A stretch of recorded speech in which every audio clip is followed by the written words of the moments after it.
Sobat bukan partai politik, satu atau salah satu kenyataan yang harus kita sadari bersama bahwa kita sekarang hidup di era informasi komunikasi dan teknologi ya atau ICTS Information Communication and Technologies yang memberikan ruang bagi kita untuk mengalami flowing information ya artinya banjir flood information, banjir informasi dan banjir informasi ini terdokumentasi dalam bentuk banyak bentuk ya, bentuk video, audio, bahkan teks ya, baik dalam konteks jurnal, majalah, bahkan buku-buku yang ada. Sehingga hal yang bisa kita lakukan adalah jangan sampai kita terseret pada arus informasi yang bahkan itu seringkali juga dihadirkan dalam satu tujuan tertentu ya atau agenda propaganda melalui informasi yang ada. Karena itu ketika kita ditawari di dalam banyak sekali buku-buku di ruang-ruang publik, maka teman-teman perlu melakukan yang disebut dengan teori ya pilihan ya. Jadi memilih ya sederhananya kita bisa memilih mana yang kita butuhkan dalam rangka penguatan kapasitas intelektual kita dan mana yang perlu kita abaikan.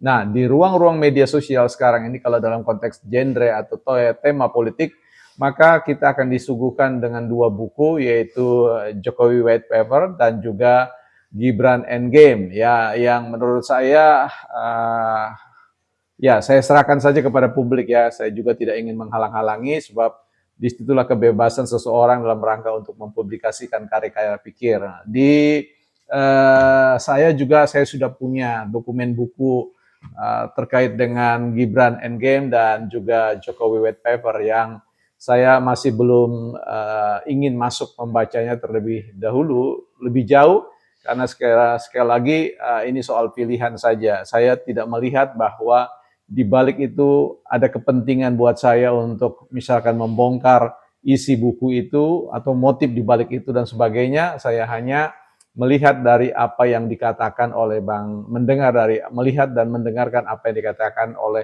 ketiga sobat kita, Bang Sori Suryo, Bang Rismon dengan Bu Tifa. Nah, karena itu saya lebih memilih buku yang saya akrabi dari hari ke hari. Nah, dan minggu ini saya berkenalan membaca buku 40 teknik yang harus diketahui setiap konselor ya. Jadi saya sudah masuk pada dua teori yang dijelaskan di sini karena ada 40 teori utama dan banyak sekali teori-teori yang lain. Yang kemarin sudah saya perkenalkan kepada teman-teman yang akan kita pakai dalam rangka membangun argumentasi-argumentasi kita yang kemarin bicara tentang problem free talk ya. Jadi bagaimana ketika kita berbicara di ruang publik kita perlu juga bicara dalam konteks membebaskan diri kita dari masalah-masalah yang ada. Percakapan-percakapan kita bukan dalam sekitar persoalan masalah, tapi berbicara tentang approach ya. Jadi bagaimana kita memberikan penghargaan, apresiasi kepada isu kita atau topik kita, bahkan kepada sosok tertentu. Kalau kita bicara tentang Pak Jokowi, tentu kita akan bicara soal bukan hanya melulu bicara tentang problem ya, tapi kita bicara tentang appreciate ya terhadap Pak Jokowi dan sebagainya. Nah, itu nanti dalam konteks karena sekali lagi di bukan partai politik ini bukan lari sprint, ini lari maraton jarak jauh. Saya berharap ketika teman menginvestasikan waktu duduk bersama dengan bukan partai politik, saya berharap bahwa 1, 2, 3, 4, 7 tahun nanti teman-teman ya melihat diri sebagai seorang raksasa intelektual sekalipun tidak harus sekolah ya. Tentu bukan semuanya akan disumbang lewat konteks diskursus atau diskusi kita di channel ini, tetapi adalah pilihan pribadi teman-teman untuk melakukan pengejaran-pengejaran informasi yang ada ya. Dan teknik kedua atau teori kedua yang kita pelajari di sini adalah soal scalping ya. Scaling bukan scalping ya, scaling approach, scaling teori ya. Yang bicara tentang kalau teman-teman yang melakukan riset ada yang namanya skala 1 sampai skala 10 ya. Jadi nanti juga kita akan menerapkan itu kalau dalam skala 1 sampai 10 dari yang minus sampai yang kurang mendukung sampai yang support ya secara positif ya teman-teman bisa menilai tentang argumen-argumen yang dilakukan oleh siapa saja di dalam konten-konten yang akan kita kenakan scaling nantinya. Tapi belum sekarang ya, masih dipelajari. Karena sekali lagi ketika teman-teman mempelajari sesuatu, jangan buru-buru digunakannya. Jadi gunakanlah sesuatu yang sudah matang, yang sudah teman-teman kuasai, pahami dengan baik ABC-nya, pengetahuan atau teori atau model atau konsep apapun yang Anda sedang pelajari. Nah, kali ini kita akan masuk bicara tentang persoalan perubahan ya, Bang Rismon yang tiba-tiba kemudian berbalik arah, dan Sen Kuat berpotensi mengkhianati Roy Suryo dan yang lain-lain. Kita akan dengarkan terlebih dahulu. Bang Rismon, kenapa Dian Sandi dan Andi Azwan harus jadi tersangka? Iya Bang, saya punya pemikiran lain ya tentang hal itu.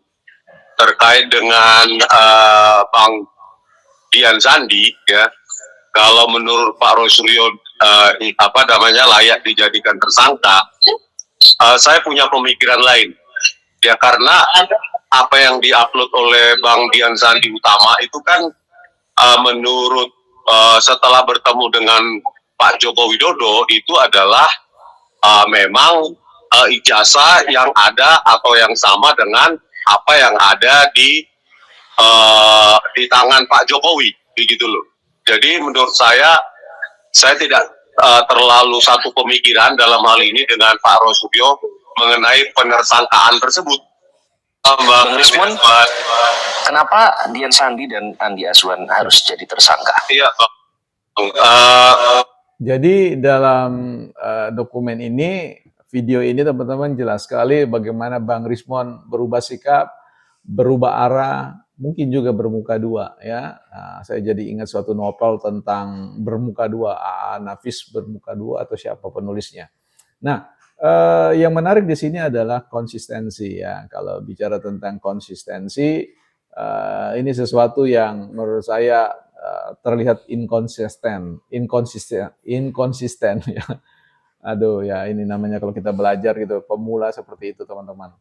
Ya, jadi ketidakkonsistenan ya untuk menyampaikan bahwa ijazah yang diperlihatkan oleh Bang Dian Sandi itu ya layak untuk ditersangkakan ya, menurut Roy Suryo yang tadinya juga menurut Rismon sebenarnya ya.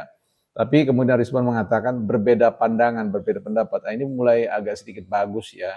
Artinya memang seringkali sekalipun kita berkawan dengan siapapun, ya kita kadang-kadang harus mengatakan ya kita berbeda pandangan. Nah, dari mana datangnya perbedaan pandangan itu? Itu datang dari apa yang kita sebut sebagai anutan nilai, keyakinan intelektual kita. Kalau teman-teman pernah melihat ada seorang akademisi di Republik ini, tokoh publik yang kemudian mengikuti seorang tokoh spiritualis yang oleh pengetahuan publik, public knowledge itu tidak rasional, tapi ketika dia ditanya, mengapa Anda menjadi pengikut setia dari tokoh spiritual ini, dia katakan karena logika spiritualitas saya cocok dengan dia ya.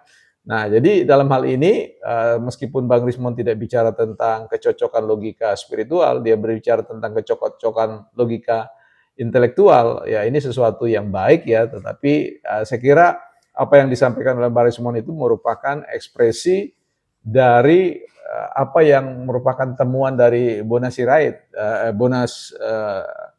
Bona ya, Bona Situa atau apa ya, saya mulai lupa nama beliau karena sudah mulai hilang di layar televisi atau di layar media sosial.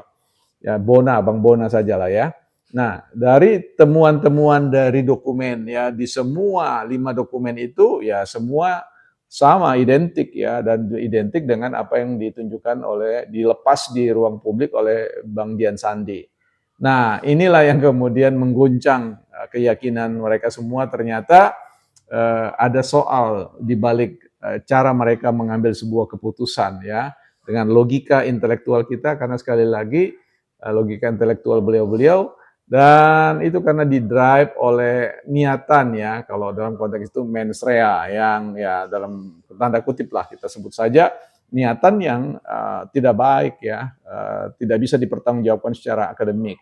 Walaupun tadi kita lihat di beberapa waktu yang lalu Bu Tipa mengeluarkan lebih dari 1 buku atau 5 buku kalau tidak salah, dan di laptopnya ada sekitar 40 buku. Nanti kita akan bahas pada edisi yang khusus tentang hal itu. Tapi sekali lagi di sini kita mau kembali kepada topik kita, di mana Bang Rismond menunjukkan perubahan ya, berubah arah dan potensial ya membelakangi Mas Rosyuri dan Bu Tifa. Dan apakah ini merupakan sebuah cara untuk menyelamatkan diri atau membangun persepsi baru terhadap publik ya? Karena sekali lagi apa yang dilakukan selama ini ya terkesan terbaca sebagai suatu upaya untuk melakukan framing atau mengkerangkai, membingkai pengetahuan publik supaya ikut seperti bingkai yang mereka buat bahwa ijazah Pak Jokowi itu palsu adanya dan seterusnya ya. Nah, kalau kita bicara dalam konteks teori ya, sebut saja teori anchor bias ya atau anchoring bias di mana ada bias jangkar di situ. Artinya ketika orang sudah menjangkarkan sesuatu, menanamkan suatu jangkar, maka segala sesuatunya perlu dianalisis berdasarkan jangkar tersebut.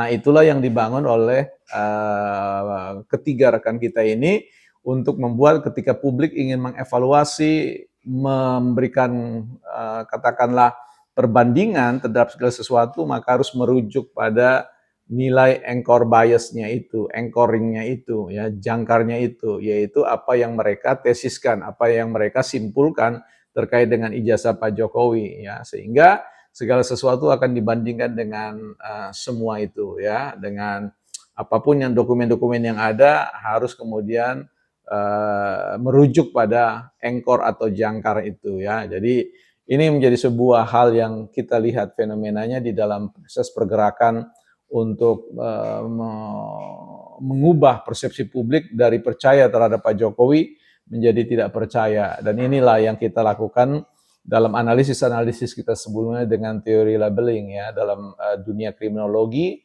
atau ilmu kriminal, ilmu kejahatan ya, labeling itu adalah sesuatu yang jahat, extraordinary crime ya, kejahatan yang luar biasa secara moral ya, secara hukum positif ya. Dan karena itulah maka rekan-rekan kita ini akan mempertanggungjawabkan itu ya.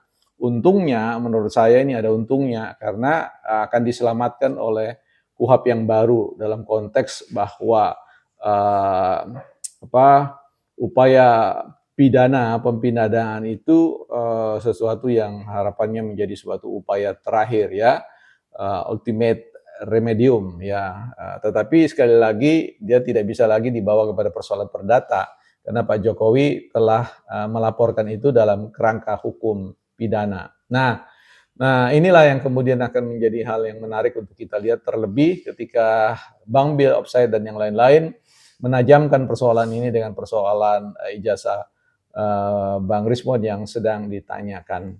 Bagaimana publik akan menilai, bagaimana Mas Roy Suryo akan menilai tentang pernyataan sikap yang berbeda dari sahabatnya ini, sahabat seperjuangan yang kadang-kadang juga tidak seperjuangan dalam kasus-kasus yang lain. Kita kembalikan kepada Mas Roy dan kita tunggu saja apa statement-statement beliau. Nah, tinggal bagaimana teman-teman membangun komentar, membangun analisis. Mari kita belajar menajamkan analisis kita di ruang-ruang komentar di konten ini, bukan partai politik.